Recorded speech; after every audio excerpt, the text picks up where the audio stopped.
यद्यदाचरति श्रेष्ठस्तत्तदेवेतरो जनः स यत्प्रमाणं कुरुते लोकस्तदनुवर्तते.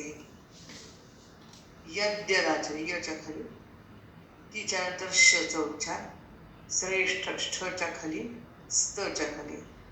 दुसऱ्या वेळी पहा, स यत् प्रमाणम णच्या डोक्यानुसार वाङ्मयाचा न, लोकस्तदन लोक कच्या खाली वर्तते वचन.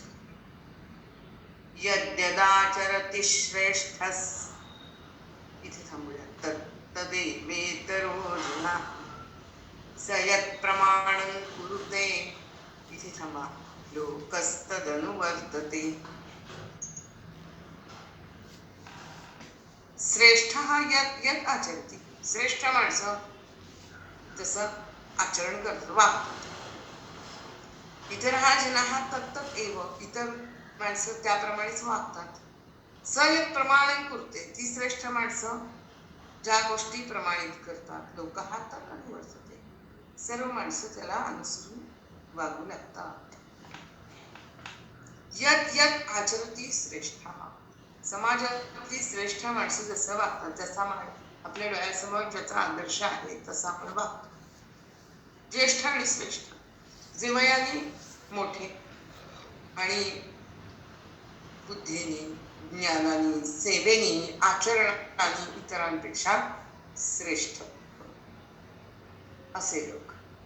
म्हणजे ते भले वयाने कमी असतील पण हे आचरण त्यांचं श्रेष्ठ आहे ना. आणि म्हणून ज्येष्ठ आणि श्रेष्ठ असं म्हटलंय.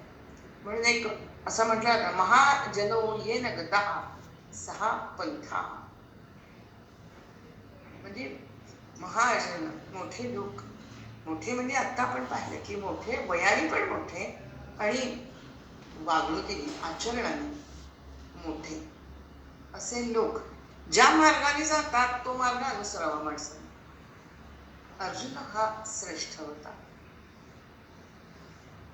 यद यद आचरती श्रेष्ठ. जे जे श्रेष्ठ लोक आचरण करतात त्याला माणसं आदर्श मानून तसं ते वागतात. लहान मुलं नाही का घरातल्या लोकांचं अनुकरण करत असतात बघा. मुलगा असेल तर वडिलांचं अनुकरण करतो, आई असेल मुलगी असेल तर आईचं अनुकरण करते, किंवा मोठ्या भावाचं मोठ्या बहिणीचं ते अनुकरण करत असतात. त्यांच्या सवयी ते बरोबर लकबी उचलत असतात. मुलगी अगदी आईसारखं बोलायचा वागायचा प्रयत्न करते. अर्थात ते सहज एक होतं, कारण जे नेहमी डोळ्यासमोर काढतं, जे बघितलं जातं त्या लकबी पटकन उचलले जातात. हे आपण घरामध्ये नेहमी पाहत असतो. इथं श्रेष्ठ म्हणजे केवळ मोठी माणसं असं नाही अर्थ. ज्यांच्याकडे कोणी आदर्श म्हणून पाहतं तो त्या बाबतीत श्रेष्ठ असा आपण अर्थ घेतला.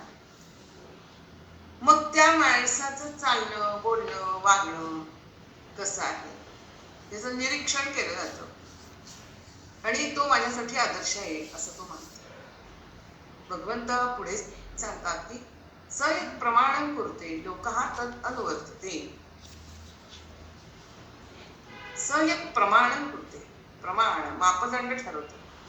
प्रमाण हे ज्ञानाचा विषय म्हटला जातो. ज्या ज्या ग्रंथांचं आपण वाचन करू मुलं पण तसंच वाचतात बघा. पुरुषांनी जर कादंबऱ्या मोठी माणसं घरामध्ये वाचत असतील तर कादंबऱ्या वाचतात.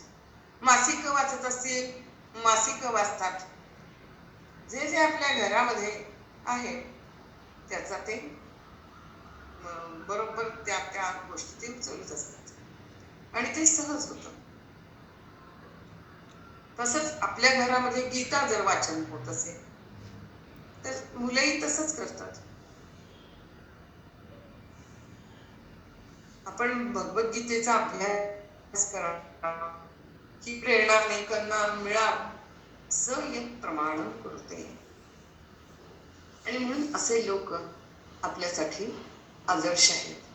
विनोबा एकदा वाचलेच पाहिजे असं आपल्या मनात आलं पाहिजे, किंवा पु ल देशपांडे यांचा कथा किंवा यांचा समग्र साहित्य वाचलंच पाहिजे असं मनात केव्हा येईल जर घरामध्ये आपण काही वाचनाचा भाग असेल तर, काही कोणाच्या घरामध्ये वाचन असेल, कोणाच्या घरात संगीत असेल, कोणाच्याकडे काही चित्रकलेचं असेल, प्रत्येकाकडे वेगळ्या वेगळ्या गोष्टी असतात. त्याला ते आदर्श ठेवतात. जगात कोणी ना कोणी कोणाला तरी आपला आदर्श ठेवतच असतं, आचाराबद्दल, विचाराबद्दल. मग त्यांचे आचार, वागणं, बोलणं याचाही विचार करून माणूस तो ते उचलत असतो. एखाद्याला खेळण्याचं विशेष आवड असेल, क्रिकेट असेल, सचिन तेंडुलकर, त्यांचा आदर्श ठेवतील. कोणाला अभिनयाची जाण असेल, आवड असेल, स यत् प्रमाणं कुरुते लोकः तद् अनुवर्तते, हे यात सांगितलं. यद्यदाचरति श्रेष्ठस्तत्तदेवेतरो जनः स यत् प्रमाणं कुरुते लोकस्तदनुवर्तते.